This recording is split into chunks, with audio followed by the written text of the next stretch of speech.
আজকে আরও কিছু স্টোর খুলে যাচ্ছে, আগামীকাল পরশু আরও খুলে যাবে, এগিয়ে যাবে। চাহিদা বাড়ছে, দাম আলু এবছর কম আছে। আলু সমস্ত স্টোর খুলে গেলে যোগানটা একটু বেড়ে যাবে, যোগান বেড়ে গেলে একটু দামটা কমতে পারে। খুলতে শুরু করেছে বাংলার একের পর এক হিমঘর।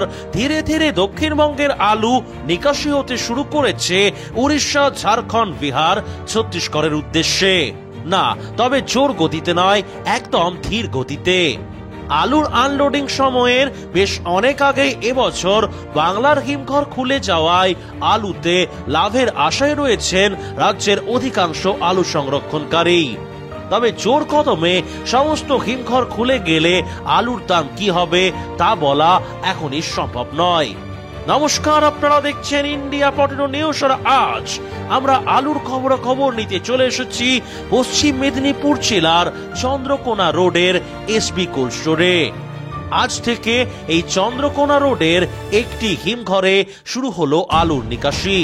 চলুন এখন চন্দ্রকোনা রোড আলু ব্যবসায়ী সমিতির সম্পাদক বাপি খামরোয়ের সঙ্গে কথা বলে জেনে নেই আজ চন্দ্রকোনা রোডে স্টোর জ্যোতি আলু এবং ডাম্প জ্যোতি আলু কেবাইশ আলুর দাম কি আছে, মেদিনীপুর জেলার কোথায় বর্তমানে হিমঘর খুলে গেছে, তথা মেদিনীপুর জেলার কোন কোন এলাকার হিমঘরে এবছর কত প্যাকেট আলু লোড হলো। দর্শক বন্ধু, প্রতিদিন আলুর খবর ভিডিওর মাধ্যমে দেখার জন্য আমাদের ইন্ডিয়া পটেটো নিউজ চ্যানেলটি সাবস্ক্রাইব করুন এবং ফেসবুক পেজটি ফলো করে নিন। ভিডিওটিকে প্রচুর পরিমাণে শেয়ার করতে কিন্তু ভুলবেন না। বাপিদা নমস্কার। নমস্কার, কেমন আছেন? ওই চলে যাচ্ছে মোটামুটি। আচ্ছা, আজকে তো বৈশাখের 3 তারিখ। আজকে আপনাদের এখানে এমনি আলুর কি খবর রয়েছে চন্দ্রকোনা রোডে? চন্দ্রকোনা রোডে আলুর খবর আগে বলি, শুভ নববর্ষ সবাইকে, আপনাদিকেও এবং আমার প্রতিটি সমিতির সকল সদস্যকে, কৃষক বন্ধুদের সবাইকে ছোটদের ভালোবাসা এবং বড়দের চরণে প্রণাম জানাই। আপনাকেও দাদা। তো এমনি ডাম্প আলুর কি দাম আছে আপনাদের? ডাম্প আলু আজকে আমাদের প্রপার চন্দ্রকোনা রোডে কোনো ডাম্প আলু নেই। আচ্ছা, একটু দূরের দিকে আছে চন্দ্রকোনা টাউনের ওই পাশে, হ্যাঁ টুকটাক আছে। আজকে ডাম্প আলু মোটামুটি 1900 টাকা, জ্যোতি আলুটা লোডিং চলছে, মানে কুইন্টাল। আর মাঠের জ্যোতিটা লোড হয়ে যাচ্ছে সব কুইন্টালে 1900 টাকা। 1900 টাকা। আর কে22টা মোটামুটি 2030-40 টাকার মধ্যে, 50 টাকা আলু কোয়ালিটি অনুযায়ী দাম। আচ্ছা, এমনি পোকরাজ নেই? না, পোকরাই নেই। আর এমনি আপনার এই চন্দ্রকোনা রোডে কোন স্টোর খুলেছে নাকি এখন? হ্যাঁ, আজকে একটা কোল্ড স্টোরেজে খুলেছে, কাজ হচ্ছে নরেন্দ্রনাথ কোল্ড স্টোরেজ। ও আচ্ছা, 4400 প্যাকেটের মতো কাজ হচ্ছে। আচ্ছা, মানে আজকেই প্রথম স্টোর? আজকে প্রথম। ক প্যাকেট বেরোচ্ছে? 4400 প্যাকেট। 4400 প্যাকেট। বাহ, বেশ ভালো খবর। মানে একদম শেডে ঢালাই বসানো হয়ে একদম সে আলু নিকাশি হচ্ছে। আচ্ছা, তো মোটামুটি এবছরে তারা আজকে প্রথম স্টোর খুলছে? না, প্রথম। আচ্ছা, আর এমনি অন্যান্য এলাকার কি খবর রয়েছে? অন্যান্য এলাকার চন্দ্রকোনা টাউনে আজকে দুটো কোল্ড স্টোরেজ খুলেছে। আপনার আরেকটা আপনার দয়ানন্দ কোল্ড স্টোরেজ বলে একটা আছে, আচ্ছা, খুলেছে, ওটা হচ্ছে আপনার খড়কুসমাতে। আচ্ছা, এছাড়া ধাতকাতে আজকে খবর পাচ্ছি দুটো খুলবে। আচ্ছা, মোটামুটি এই ধরুন আপনাদের এখানে মানে যেটা আপনার চন্দ্রকোনা রোডের প্রপার যে আলু বেরোচ্ছে মানে স্টোর থেকে যে আলু নিকাশি হচ্ছে, কিরকম দামে বিক্রি হচ্ছে? দেখুন, এখন তো সকালবেলা দাম অ্যাকচুয়াল হয়, সন্ধ্যাবেলায় ফাইনাল দাম হবে। এখন মোটামুটি যেটুকু যা খবর পাওয়া যাচ্ছে, আপনার 2000 টাকা মাস দাম, 2000 থেকে 2050 টাকা পর্যন্ত দাম হতে পারে কুইন্টাল জ্যোতি আলু। আচ্ছা, আর জ্যোতি ছাড়া অন্যান্য? জ্যোতি ছাড়া স্টোরে এই মুহূর্তে আমাদের চন্দ্রকোনার জ্যোতি আলুই নেমেছে। আজকে যেটা নেওয়া হচ্ছে পুরোটাই জ্যোতি আলু। আচ্ছা, অন্যান্য আলুর কাজ এখন সেরকম নেই নাকি? না, এখন এই মুহূর্তে খুলেনি, বা ডাম্পের আলুটা কম আছে আমাদের। জ্যোতি আলুটার দামটাই একটু ধরে চলুন। বাজার কি আপের দিকে না ডাউনের দিকে? দেখুন, বাজার এখন আজ তো প্রথম খুলেছে, এই মুহূর্তে দাম আজকে কখনো কম বেশি বোঝা যাবে না। আজকে প্রথম খুলেছে চন্দ্রকোনা টাউনেও, আজকে প্রথম কাজ হচ্ছে চন্দ্রকোনা রোডেতেও, আজকে প্রথম কাজ হচ্ছে শ্রীনগরেও প্রথম কাজ হচ্ছে। কিন্তু আমি চন্দ্রকোনা রোডের দামটা বললাম। আচ্ছা, আর এমনি ধরুন ডাম্প আলুর বাজার কি আপের দিকে না ডাউনের দিকে? ডাম্প আলুর বাজার মোটামুটি জ্যোতি আলুটা আজকে একটু চাহিদা আছে, ভালো আলুর চাহিদা আছে এবছর, এটা জেনে রাখবেন। ডাম্পেরও যেটা ভালো, তার আলুর চাহিদা কিন্তু আজকে বেড়েছে। স্টোর খুললে আপনারা মানে ব্যবসায়ীরা যেটা অনুমান করেছিলেন যে দামটা হবে, আজকের দিনে দাঁড়িয়ে কি সে দামটা আছে না তার থেকে কম আছে মনে হচ্ছে? না, যেটা আমরা আশা করেছিলাম ওই দামেই স্টোর খুলছে, সেই দামে স্টোর খুলছে। প্রপারলি তাহলে কবে থেকে স্টোর খুলবে, মানে সব স্টোর কবে থেকে? আমাদের চন্দ্রকোনা রোড ইউনিটে 7টা কোল্ড স্টোরেজ আছে, 7টা। তো আমাদের চন্দ্রকোনা রোডে মোটামুটি আজকে আপনার 15 তারিখ, হুম। আপনার ওই 25 তারিখের মধ্যে, না, আজকে 16 তারিখ। 16 তারিখ আজকে 16 তারিখ চন্দ্রকোনা রোডে 25 তারিখের মধ্যে 7টা কোল্ড স্টোরেজই আশা করে খুলে যাবে। খুলে যাবে। তো আপনি আমাকে যদি একটু জানান যে আপনাদের যে মেদিনীপুর জেলার হ্যাঁ। কটা ইউনিটে, কোন কোন ইউনিটে কত আলু লোড হয়েছে, মানে এটা যদি জানান আমাকে খুব উপকার হয়, আমার দর্শকরা জানতে চাই। অবশ্যই অবশ্যই জানতে যখন চাইছে বলে দিচ্ছি, একদম প্রথম থেকে বলে দিচ্ছি। চন্দ্রকোনা প্রথম কথা হচ্ছে, আমলাগুড়া ইউনিটে এবছর লোড হয়েছে 24,70,363 প্যাকেট। ধাদিকা খড়িকাশলী ইউনিটে লোড হয়েছে 11,80,007 প্যাকেট। আমলাশুলি ইউনিটে লোড হয়েছে 15,23,000 প্যাকেট। হুমগড় বগড়িডি ইউনিটে লোড হয়েছে 21 লক্ষ প্যাকেট। চমকাইতলা ইউনিটে লোড হয়েছে 10,10,000 প্যাকেট। চন্দ্রকোনা টাউনে লোড হয়েছে 31,69,552 প্যাকেট। শালবনী ইউনিটে লোড হয়েছে 12,55,000 প্যাকেট। চন্দ্রকোনা রোড ইউনিটে লোড হয়েছে 24,33,000 প্যাকেট। গোয়ালতোড় ইউনিটে লোড হয়েছে 7,80,500 প্যাকেট।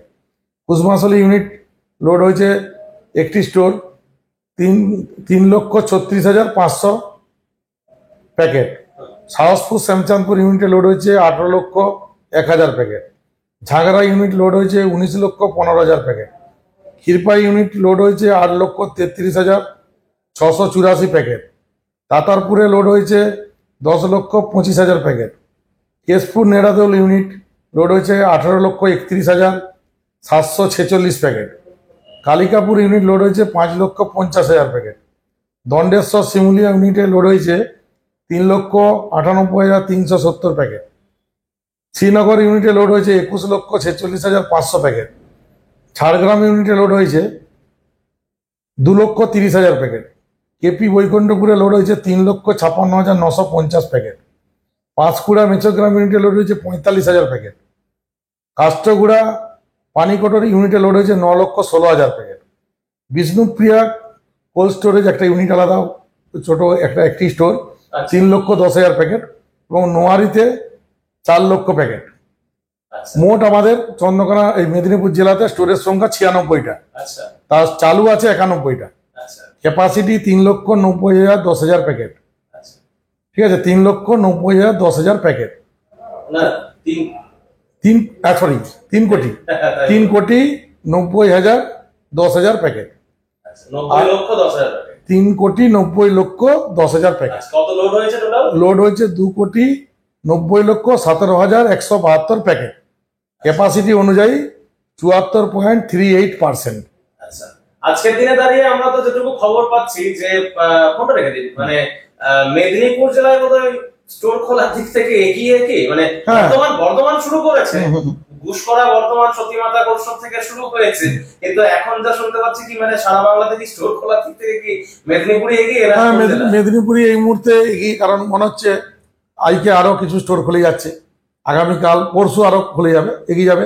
চাহিদা বাড়ছে, দাম আলু এবছর কম আছে, কোয়ালিটি খারাপ, এবং স্টোর ওই জন্য স্টোর আলুর বিকল্পটা হবে না। দাম আলু চলতে যাচ্ছে না, দূরে যাচ্ছে, ছত্তিশগড় গেলে দাগি হয়ে যাচ্ছে, আলু চলছে না, ঠিকছে না, তাই স্টোর খুলতে হচ্ছে। এবং যাদের টেম্পারেচার এসে গেছে তারাই খুলছে। এটা কি তাহলে একটা পজিটিভ সাইন এবছরে আলুর ক্ষেত্রে? আমার তো মনে হয় পজিটিভ সাইন। 2রা বৈশাখ স্টোর খুলে গেছে, বর্ধমান ডিস্ট্রিক্টে 1লা বৈশাখের আগে খুলে গেছে, নিশ্চয়ই চাহিদা আছে বলেই খুলেছে। এখন যে আলুটা আপনার মোকাম থেকে আজকে রিলিজ হচ্ছে 4,400 সামথিং যেটা বলছেন, এটা মোটামুটি কোথায় যাবে বলে? এটা বেশিরভাগ উড়িষ্যায় যাবে। ওখানে কি মানে খোলা মার্কেটে বিক্রি হবে? খোলা মার্কেটে বিক্রি হবে। আর এমনি বর্তমানে এখন যা পরিস্থিতি রয়েছে, দাম আলু যেগুলো যাচ্ছে সেগুলো কোথায় যাচ্ছে? লোকালে যাচ্ছে, আপনার উড়িষ্যা যাচ্ছে, ছত্তিশগড় যাচ্ছে, বিহার যাচ্ছে, এই বছর সমস্ত জায়গায় মোটামুটি যাচ্ছে। কিন্তু দাম আলুর কোয়ালিটি খুব খারাপ, অন্যান্য বছরের থেকে খুব খারাপ, বেশি দূর যেতে পারছে না। আচ্ছা, আপনাদের রাজ্য আলু ব্যবসায়ী সমিতির তো লোডিং রিপোর্ট তো দেখিয়েছেন, স্যাটিসফ্যাকশন মানে একদম। আমাদের সমিতির হিসাবে কোনো ভুল নাই।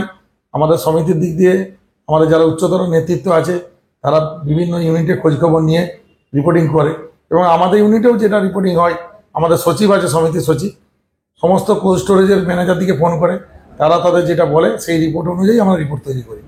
আচ্ছা, তো মোটামুটি আপনার ইউনিটে 6টা স্টোর না 7টা কোল্ড স্টোরেজ, 6টা চলতো অন্যান্য বছর, একটা স্টোর বন্ধ ছিল 2 বছর, এবছর ফের নতুন করে খুলেছে। আচ্ছা, সাতটা স্টোরের নামগুলো যদি আপনি একটু বলে দেন। 7টা স্টোরের নাম হচ্ছে, প্রথমে আপনার নাম হচ্ছে আড়াবাড়ি কোল্ড স্টোরেজ, যেটা 2 বছর বন্ধ ছিল, এবছর নতুন করে খুলেছে। আচ্ছা। নতুন Chandrakona road Chandrakona cold storage নাম ছিল, আচ্ছা এবছর মালিক চেঞ্জ হয়েছে, দিয়ে নতুন নামকরণ হয়েছে আপনার আড়াবাড়ি কোল্ড স্টোরেজ, আচ্ছা। ওটা আছে। তারপরে হচ্ছে আপনার আমাদের কোল্ড স্টোরেজ একটা আছে, কি আমাদের? আমাদের কোল্ড স্টোরেজ, মানে স্টোরটার নাম হ্যাঁ স্টোরের আমাদের? নাম হচ্ছে আমাদের কোল্ড স্টোরেজ, বেশ মজার। যাতে সবাই ভাবে নিজেদের মতো ভালো স্টোর। আচ্ছা। আমাদের কোল্ড স্টোরেজ, আমাদের কোল্ড হ্যাঁ, স্টোর। খুব ভালো স্টোর। আচ্ছা এবং নটরাজ কোল্ড স্টোরেজ আছে, এসবি কোল্ড স্টোরেজ আছে, সন্ধ্যা হিমঘর আছে, শ্রীকৃষ্ণ কোল্ড স্টোরেজ আছে, নরেন্দ্রনাথ কোল্ড স্টোরেজ আছে। টোটাল তাহলে চন্দ্রকোনা রোডে কত লোড হয়েছে টোটাল? চন্দ্রকোনা রোডে এবছর লোড হয়েছে আমরা 23,33,000 প্যাকেট। মানে আগের 37,000 আগের বছর সাথে কম নাকি? আগের বছর থেকে একটু বেশি হয়েছে। আগের বছর ছিল একটা কোল্ড স্টোরেজ ও, বন্ধ আচ্ছা, ছিল, বন্ধ আড়াবাড়ি, ছিল। হ্যাঁ হ্যাঁ আচ্ছা। আড়াবাড়ি নতুন খুলেছে তো, যেটা নতুন খুলেছে ওটাতে কেমন আলু লোড হয়েছে এবছর? ভালো, খারাপ নয়। মানে তিনটা স্টিমার খুলেছিল, আচ্ছা। লোড হয়েছে আপনার, খারাপ নয়। এবছর কি তাহলে মোটামুটি আপনার এখানে স্টোরে জ্যোতি এবং চন্দ্র, সরি, না, আমাদের জ্যোতিটাই বেশি, পোগরাজ খুবই নগণ্য। এবছর পোগরাজ লোড নেই বললেই চলে, কেবাইশও কম লোড হয়, মূলত জ্যোতি আলুটাই বেশি। আর এখান থেকে যখন আলু উঠছিল তখন আলু বর্ধমান থেকে গেছে নাকি? হ্যাঁ, আমাদের এখান থেকে বর্ধমান গেছে, হ্যাঁ গেছে। বর্ধমান গেছে। আচ্ছা। আপনি মোটামুটি এবছর কিরকম আলু স্টক করলেন? না দেখুন, কম সম করা আলু হয়েছে? একটু এবছর একটু বেশি, অন্যান্য বছর থেকে বেশি রাখা হয়েছে, আচ্ছা। কারণ একটু আমার নিজের মনে হয়েছে একটু পজিটিভ দিক আছে, সেই হিসাবে অন্যান্য বছরের থেকে একটু বেশি আলু রাখা হয়েছে। আচ্ছা, তো কেন এবছর কিন্তু আলু রেখেছি বলেই আলু, আমি আমার আলু আছে বলে ততদিন আলু লাভ হবে, আর আমি বিক্রি করে দিলে আলুটা লস হবে, এই পদ্ধতিতে আমি মানতে চাই না। তখন হাতে আলু থাকবে, তখন আমি বলবো আলু লাভ হবে, আমার হাতে আলু না থাকলে আলু লস হবে, ওই পন্থী আমি নই। তো মোটামুটি এবছরটা কেন মনে হচ্ছে যে একটা পজিটিভ থিং আছে? পজিটিভ থিং কিছুটা মনে হচ্ছে আমার, যেটা মনে হচ্ছে যে আপনার অল ইন্ডিয়ার মধ্যে বাংলা সব থেকে কম দামে লোড হয়েছে। আর বিগত 2-3 বছর সব থেকে আমাদেরকে ডিস্টার্ব করছিল ইউপি, সেই ইউপি আশা করি এবছর ডিস্টার্ব করতে পারবে না, কারণ ইউপির দাম বাংলার থেকে উঁচু দামে লোড হয়েছে। ইউপিতে কতটা কম হয়েছে তার আমি বলতে পারবো না, কারণ ওদের হিসাবে সঠিক হিসাব আমি আজ পর্যন্ত কিছু বুঝতে পারিনি। আমার নিজের যেটুকু বিশ্বাস, সঠিক হিসাব ওরা দিতে পারেনি, কিন্তু কম লোড হয়েছে এবং সব থেকে বড় কথা আমাদের থেকে উঁচু দামে। অন্যান্য বছর কি হয়, বিগত 2-3 বছর ইউপির দামটা আমাদের থেকে কম দামে লোড হওয়ার জন্য আমাদের যেসব জায়গায় আলুটা যায় পশ্চিমবঙ্গের, সেসব মোকামগুলোকে ইউপি দখল করে নিয়েছিল। এবছর কিন্তু ফের আজ 3-4 বছর বাদে সেসব মোকামে আমাদের আলুটা যাচ্ছে, পশ্চিমবাংলার আলু। আচ্ছা, কোন কোন মোকামগুলো যদি একটু বলেন। যেমন আপনার বিহারটা অনেক দিনই প্রায় আমাদের কম আসছিল, ডিমান্ড আসছিলই নি, বর্ধমান দিকে আসতো, কতুলপুর দিকে আসতো, কিন্তু আমাদের চন্দ্রকোনা মোকাম, মেদিনীপুর মোকাম যেটা, সেখান থেকে বিহার আলুটা কম যেত। কিন্তু এবছর বিহার আলুটা যাচ্ছে, এবং ছত্তিশগড়, যেটাকে আমরা 6 নম্বর বলি, আচ্ছা। ছত্তিশগড় রায়পুর যদি আলুর অর্ডার থাকে তাহলে সেটা কিন্তু ভালো লক্ষণ, যেটা অলরেডি আমাদের এখান থেকে চলছে। ইউপির আলুর থেকে আমাদের যেহেতু দামটা কম, সেই জন্য আমাদের এখান থেকে ছত্তিশগড় আলু যাচ্ছে। এবং টেম্পারেচারটা একটু ডাউন হলে, ওয়েদারটা যদি আরেকটু যখন নরম হবে, তখন কিন্তু আলুর পরিমাণ যাওয়াটা আরও বাড়বে আশা করছি। এবার আলুর ব্যাপার বলা মুশকিল, আলুর শেষ কথা কেউ বলতে পারবেন। একদমই তাই। তো এই মুহূর্তে তাহলে আমি সারা ভারতবর্ষের যারা আলু চাষি রয়েছেন, বাংলা ভাষী, বাংলাদেশীয়, তাদের উদ্দেশ্যে কি বলবেন? বাংলাদেশটা পরে বলুন, আগে বাঙালি বাংলাকে বলুন। দেখুন, ব্যবসা যে যা নিজের পদ্ধতিতে করবে, কারো লস হলে লসটা তার, লাভ হলে লাভটা তার। আর আমি বলবো, বা আমার কথা শোনা কেউ চলবে, এটাও আমি মনে করি না করাই উচিত, যে যা নিজের বুদ্ধিতে চলা উচিত ব্যবসা। আমার নিজস্ব যেটা মনে হয় যে একটা আলু যদি রাখা হয় আপনার মে মাস থেকে, ধরুন সমস্ত স্টোর খুলে যাবে, মে মাস থেকে ডিসেম্বর মাস পর্যন্ত প্রায় আমরা হাতে 8 মাস পাচ্ছি সময়।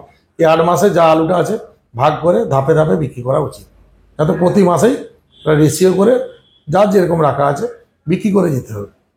আপনার পরিসংখ্যান কি বলছে দাদা, যে মেদিনীপুর জেলায় যে আলুটা এখনো পর্যন্ত রাখা আছে স্টোরেতে, মোটামুটি কত পার্সেন্ট সেটার মধ্যে ব্যবসাদারের আলু, কত পার্সেন্ট স্টোর মালিকের, বা কত পার্সেন্ট চাষির আলু বলে মনে হয়? আমাদের মেদিনীপুর জেলায় আমার যেটুকু মনে হয়, এবছর চাষির পরিমাণ পার্সেন্টেজটা খুব কম। আচ্ছা। চাষির আলু রাখার পার্সেন্টেজটা আমার যেটুকু মনে হয়, চাষি খুব বেশি যদি হয় 10% আলু হবে, খুব বেশি যদি হয়। বাকিটা বেশিরভাগটাই আছে হিমঘর মালিকদের, কারণ কোল্ড স্টোরেজ অত্যাধিক উঁচু দাম হওয়ার জন্য অনেকেই টাকা পয়সার সমস্যার জন্য প্রথম আলু ফেলতে পারেন। কোল্ড স্টোরেজ মালিকরা, হিমঘর মালিকরা, তারা নিজেরা আলু কিনে লোডিং করতে হয়েছে তাদেরকে বেশিরভাগ, তার জন্য হিমঘর মালিকদের সব থেকে বেশি পরিমাণ স্টকিস্টটা বেশি আছে, তারপর ব্যবসাদারদের। আলু ব্যবসায়ী না হয়েও আমরা দেখতে পাই বা শুনতে পাই বিভিন্ন মানুষ, কেউ ধরুন অভিনেতা, কেউ ধরুন ডাক্তার, ইঞ্জিনিয়ার বা অন্য প্রফেশন আছে, তারাও কিন্তু আলুতে ইনভেস্ট করে। এই বছর সেই ইনভেস্টের পরিসংখ্যান কি বলছে? কম করেছে মানুষ না বেশি? আমার মনে হয় জিরো, শূন্য। কেন কেন? অন্যান্য বছর, কারণ আমি আমার নিজস্ব যেটুকু অভিজ্ঞতায় দেখেছি, আমার কাছে অনেকে আলু রাখে, কিন্তু আলুর জগতের বাইরের মানুষরা এবছর কিন্তু আলুতে ইনভেস্ট করেনি টাকা। আচ্ছা, কারণ বিগত 3 বছর ধরে লোকসান হয়ে হয়ে তারা চলছে। আমাদের উপায় নেই, আলু ব্যবসা করছে, আলু রাখতে হবে, বিক্রি করতে হবে, উপায় নেই। কিন্তু তারা তো তাদের বিকল্প এই আলু রাখাটা বিকল্প। আমরা অন্য প্রফেশনালের লোক কিছু আলু রাখি, আলুতে রোজগার হয়, কিন্তু বিগত 3 বছর লোকসানের কারণে তারা কিন্তু অলরেডি এবছর সরে গেছে। এবারে একেবারেই কি সরে গেছে? হয়তো 2-5 জন তার মধ্যে রাখতে পারে, কিন্তু আমার যেটুকু মনে হয় পরিসংখ্যানটা কম, কম না রাখার মধ্যে মানে লোকসান কোনো হবে পার্সেন্টেজে সেই আসবে। হ্যাঁ, লোকসান হবে সেই লোকসান হওয়ার ভয়ে প্রথম থেকে। আচ্ছা। হ্যাঁ, আর এই 2022-এর একটা ভয় দেখে গেছে এই ভয়। লাভের কথা যদি বলতে হয়, তাহলে আলু ব্যবসায় আপনি যদি আলু বিক্রি করেন লাভ পাবেন। তো আমার এই ভিডিওর মাধ্যমে যদি আপনার কাছ থেকে কেউ আলু টালু কিনতে চায়, আপনি যদি পুরো ডিটেলস বলতে চান একটু বলে দিতে পারেন। আপনার নাম, প্রতিষ্ঠান, ফোন নাম্বার। আমার নাম বাপি খামরই। আমার বাড়ি হচ্ছে চন্দ্রকোনা রোড। আমার দোকান হচ্ছে SB কোল্ড স্টোরেজের সামনে, মা দুর্গা আলু ভান্ডার। Mobile number 9733716274। আরেকটা নাম্বার আছে 9474360425। আচ্ছা, মোটামুটি বাংলা পাশাপাশি বাংলার সহ সব জায়গাতে আলু পাঠান? আলু সব জায়গায় পাঠাইনি, আলুর আমি স্টকিস্ট বেশি, আর যা হয় আমি লোকালেই বেশিরভাগ বিক্রি করে দিই। আচ্ছা, এই বাংলা কেউ খুঁজলে দিতে পারি। আচ্ছা, তো বাংলাদেশে আলু যাওয়া নিয়ে এটা কি চোখে দেখছেন? দেখুন, বাংলাদেশে আলু যাওয়া নিয়ে গত বছর থেকে শুরু হয়েছে। গোটা বাংলাদেশে একটা রাজনৈতিক অস্থিরতা শুরু হয়ে গেছে গত বছর থেকে। রাজনৈতিক অস্থিরতা, বর্তমান যে সরকার আছে বাংলাদেশে, সেই সরকারের বিরুদ্ধে যারা বাংলাদেশের যে বিরোধী আছে, তারা একটা বিভিন্ন সবসময় বাংলাদেশটাকে অস্থির করে রাখতে চাইছে। তাই জন্য তারা একটা নতুন স্লোগান তুলেছে, ভারতীয় কোনো আমরা পণ্য নেবো না, ভারতকে বয়কট করব। তো বিভিন্ন বলছে পোশাক আশাক, ভারতের কোনো কিছু করবো না। কিন্তু বাংলাদেশের যে সরকার, সে কিন্তু ভারতের পক্ষে, এবং ভারত ছাড়া বিকল্প তাদের কাছে কিছু নেই। আজকে পেঁয়াজ, আলু ভারত থেকে না গেলে বাংলাদেশের অনেক অসুবিধা আছে। অলরেডি কিন্তু ওদের এটা সংকট দেখা দিয়েছে, এবং ওদের কোল্ড স্টোরেজ ভর্তি হয়নি। আপনাদের রিপোর্টের মধ্যেই দেখছি, বিভিন্ন পেপারে পাচ্ছি, আপনার বিভিন্ন এখন তো বিভিন্ন মানে সোশ্যাল মিডিয়ার যুগ, সব কিছুই দেখা যাচ্ছে, বাংলাদেশের চ্যানেল দেখতে পাচ্ছি। তাতে হিমঘর ওদের লোড করতে পারেনি, এবং 3,000-3,500 টাকা পর্যন্ত ওরা আলু লোড করেছে, এবং ওরা ওদের আলু দিতে পারবে না। আমাদের ভারতে আলু চাই। এমনও হয়েছে যে বাংলা থেকে বা উত্তরবঙ্গ থেকে আলু নিয়ে গিয়ে ওইখানে হিমঘরে ঢুকেছে। এবং আজকের দিনে ভারতের উপরে নির্ভরশীল আমাদের প্রতিবেশী দেশগুলো, বাংলাদেশই হোক, পাকিস্তান হোক, শ্রীলঙ্কা হোক, খাদ্যর দিক দিয়ে কিন্তু অনেকটা ভারতবর্ষের উপরে নির্ভরশীল। এবং বাংলাদেশ তো আমাদের বন্ধু দেশ, বাংলাদেশ সরকারও চাই যে আমাদের কাছ থেকে সাহায্য নিই, এবং আমাদের পশ্চিমবঙ্গ সরকার, ভারত সরকার দুজনেই বাংলাদেশের প্রতি সহানুভূতিশীল এবং খাবার সরবরাহ করছে তার দিকে। তো ভারতের আলু না নিয়ে তারা যেতে পারবে না। মুখে যতই বলুক ভারতীয় পণ্য ব্যবহার করবো না, উপায় নেই। ওরা ডাক্তার দেখাতে গেলেও ভারতে আসতে হবে, কলকাতাতে আসতে হবে, কোনো পণ্য কিনতে গেলেও ভারতে আসতে হবে, খাবার দাবারও ভারতেই চাই। বাংলাদেশ, আমার যেটুকু আশা, এই চাহিদা মেটাতে সারা বছরই ওদের আলু যেতে হবে, আমাদের আলুর উপরে ডিপেন্ড করতে হবে। আমি মোটামুটি 2021 সালের পর থেকে যখনই এখানে এসেছি, আপনার এই অফিসের এখানে বসে আমরা ইন্টারভিউ নিই, তো আজকে আমার ইন্টারভিউর শেষ প্রশ্ন হচ্ছে যে স্টোর এবার খুলে যাবে, স্টোর জোরদার খুলে গেলে দামটা কি হতে পারে বলে মনে হচ্ছে? দেখুন, আলু সমস্ত স্টোর খুলে গেলে যোগানটা একটু বেড়ে যাবে। যোগান বেড়ে গেলে একটু দামটা কমতে পারে, এবং কি একটা টাকা পয়সার ব্যাপার আছে। অত্যাধিক দাম এবং 3 বছর লোকসান হয়ে ব্যবসাদার বলুন, হিমঘর মালিক বলুন, আলুর সাথে প্রত্যেকে যারা জড়িত আছে, প্রত্যেকের কিন্তু অর্থনীতি পজিশনটা একটু কমেছে। বা আমার ব্যক্তিগত বলছি, আমরা একটু আমাদের অর্থনৈতিক দিক থেকে আমরা একটু দুর্বল হয়ে আছি। তার জন্য আমাদের টাকার দরকার প্রত্যেকের। অতএব সমস্ত স্টোর খুললে আলু কিছু বিক্রি করতেই হবে, হাতে টাকা চাই। এবং চন্দ্রকানা রোডে আমাদের আরেকটা যেটা বীজ ব্যবসা আছে, পাঞ্জাবের বীজ কিনতে হবে, আলু কিছু বিক্রি করতে হবে, চাষিবাসী যারা কিছু টাকা পয়সা পায় প্রত্যেকের এই প্রবলেমটা আছে। অত দাম কিছুটা কমতে পারে, কিন্তু 10 থেকে 20 থেকে 25% আলু বেরিয়ে যাওয়ার পর যখন হাতে প্রত্যেকের আলুটার টাকাটা স্বচ্ছ আসবে, তারপরে কিন্তু মানুষ একটু থামতে চাইবে, আমার যেটা মনে হয়। এবং এবছর চাষির আলু কম আছে হাতে, খুবই কম। অন্যান্য বছর চাষি একটা আলু হোল্ড করে রেখে দেয়, যেটা দুর্গাপূজার পর বিক্রি হয়। তারা এইসব বাজারে খবর রাখে বা রাখতেও চায় না, আমরা পূজার পর বিক্রি করবো। এবছর কিন্তু সেই জিনিসটা হবে না, রিলিজ কিন্তু বেশি হবে আশা করি। এবং পশ্চিমবাংলা থেকে সমস্ত মোকামে আলু যাবে। এবার আলুর বাজার একটা দাম থাকতে পারে, কখনো কমবে কখনো বাড়বে। আলুর ফলনটা কেমন হয়েছিল? আলুর ফলন দেখুন, আমাদের এখানটা পুরাটাই পাঞ্জাব বীজের চাষ হয়েছে, পুরাটাই চাষ হয়েছে। ফলন মোটামুটি 3 প্যাকেট থেকে 5 প্যাকেট ধরে চলুন, 3 থেকে 5। তো অসংখ্য ধন্যবাদ। হ্যাঁ, আরেকটা শেষ মানে আপনাকে পেলেন আমার শেষ করতে ইচ্ছা হয় এরকম ব্যাপার। আচ্ছা, কিছু কিছু মানুষ থাকে দেখবেন, মানে তারা নিজেরা কিছু করবে না, অন্য কেউ উপরে উঠতে গেলেও তাকে মানে কারিয়ে নেবে, এরকম একটা ব্যাপার। তো দেখুন, আমরা তো চেষ্টা করি সবসময় সঠিক উত্তর তুলে ধরা, সবসময় চেষ্টা করে। তো তার সত্ত্বেও দেখুন, আমাদের তো ভুলভ্রান্তি হয়েই থাকে। মানুষ মাত্রই ভুলভ্রান্তি হতে পারে, জিনিসই পারফেক্টলি হয় না, কোনো সিনেমাও পারফেক্টলি তৈরি হয় না, তাতে যতই মানে নিখুঁত ভাবে বানানো হোক না কেন, কোনো প্রতিবেদনও তাই। তো এই ধরুন, যখন ভুল মানে আপনারা যখন আমাদেরকে ভালো বলেন, আমাদের সত্যি খুব ভালো লাগে, কিন্তু যখন মানে হয়তো আমাদের ভুল হয়ে যায়, আমরা তার পরের দিনের ভিডিওতে সেটাকে ঠিক করে নিই, তা সত্ত্বেও সেটাকে নিয়ে সমালোচনা হয়। এই জিনিসটা নিয়ে কি বলবেন? দেখুন, সব জিনিসেরই সমালোচনা হয়, প্রত্যেকটা জিনিসেরই। আজকের দিনে দাঁড়িয়ে আমি আপনাকে আলুর পরিস্থিতি, আমার যেটুকু মনে হয়, আমার সাথে মতামতে কারো মিল নাও হতে পারে, আমি সব জানি এটা তো ঠিক নয়, মতামত মিল নাও হতে পারে, এক একজনের এক এক রকম মত। এবারে আমি আমার বক্তব্য বললাম, কারো মন না গেলে সে ইগনোর করে চলে যাবে। আপনাদের যদি কোনো ভুল হয়, মানুষ মাত্রই ভুল হতে পারে, ভুল হলে সেটা ইগনোর করে যেতে হবে। ভুল থেকে মানুষ শিক্ষা নেয়, তো ওইটা ভাবলে চলবে না। কখন আপনারা এত কষ্ট করে আসছেন, দূর দূরান্ত থেকে কভারেজ করছেন, হয়তো ভুল কিছু বলা হতে পারে, কারণ এটা সাময়িক হয়তো কোনো কারণেও হয়ে গেল, সেটাকে ভুল আপনাদেরকে ফোন করে বলতে হবে যে এটা দেখুন ভুল হচ্ছে। তো সমালোচনা করে লাভ নেই। আর দেখুন, সবারই সমালোচনা হয়েছে, এই পৃথিবীতে কারো সমালোচনাবিহীন কোনো মানুষ নেই। হ্যাঁ, আমি জানি আপনারা আজকেও এত দূর থেকে আসছেন, আপনাদের কাজে যেতে হচ্ছে, এত 42 ডিগ্রি তাপমাত্রা আজকে, এই তাপমাত্রাও তো আপনারা কাজ করে যাচ্ছে। সোশ্যাল মিডিয়া যুগ, সবই তো ঠিক নয়, বাজারে অনেক রকম পেপার বেড়ায়, যার যেটা মন যাবে পড়বে, যার মন যাবে পড়বে না। কারো যদি আপনাদের খারাপ মনে হয়, ইন্ডিয়া পোর্টালটা দেখবো নি, সে এড়িয়ে যেতে পারে। সমালোচনা করে না, লাভ কিছু হবে না। আর সমালোচনা করলে হজম করতে শিখুন, সমালোচনা হজম করতে হবে। সমালোচনা যে হজম করতে পারবেন, ততই উপর দিকে উঠতে পারবেন। সব মানুষেরই সমালোচনা হয়, প্রধানমন্ত্রীর সমালোচনা হয়, মুখ্যমন্ত্রীর হয়, জ্ঞানী উনি যারা ব্যক্তি ছিলেন প্রত্যেকেরই সমালোচনা হয়। যে বিবেকানন্দেরও সমালোচনা করেছে মানুষ, রবীন্দ্রনাথেরও করেছে, সবারই সমালোচনা করেছে, করতেই পারে। সমালোচনা করার কাজ যারা সমালোচনা করবে, আপনাকে আপনার কাজে এগিয়ে যেতে হবে, এগিয়ে চলতে হবে। অসংখ্য ধন্যবাদ দাদা আপনাকে, আমাদের ইন্ডিয়া পটেটো নিউজের পক্ষ থেকে এই টোটাল রিপোর্টটা আমাদেরকে দেওয়ার জন্য এবং আগাম ভবিষ্যৎবাণী, সতর্কতা সবটাই করার জন্য। দেখুন, আমারও ধন্যবাদ জানাচ্ছি। আলুর মতামত নাও মিলতে পারে, একটা কথা বলছি, আলুর কোনো নির্দিষ্ট নিয়ম নাই, আলুর গতিতেই চলে। আলুর বাজার কম বেশি হতেই পারে, আলুর মতের নাম থাকতে পারে। আমার হাতে আলু থাকলে আমি গরম, আমার হাতে আলু না থাকলে নরম, এই জিনিসটা ভুল। বাস্তব মেনে চলতে হবে, আলুতে জুয়া খেলা উচিত নয়, রেশিও অনুযায়ী আলু বিক্রি করা উচিত। এবং যদি বোঝা যায় যে আলুর ক্ষয় আছে, আপনার নভেম্বর মাস পড়ে গেছে, অক্টোবর মাস পড়ে গেছে, আলু রিলিজ কম হচ্ছে, এত পরিমাণ আলু আছে, তখন আলু আমাকে আরো জলদি করে হাতে দরকার, রেশিওটাকে আরো আগাম বাড়তি করে বিক্রি করে দিতে হবে। এবারে প্রাকৃতিক বিপর্যয়ের কথা কেউ বলতে পারবেন উপরবেলা ছাড়া। প্রাকৃতিক বিপর্যয়ে অনেক কিছু ঘটে যেতে পারে, কিন্তু প্রাকৃতিক বিপর্যয়ের উপরে ভরসা করে তো থাকলে চলবে না। ওই জন্য রেশিও অনুযায়ী আলু বিক্রি করতে হবে, চলতে হবে।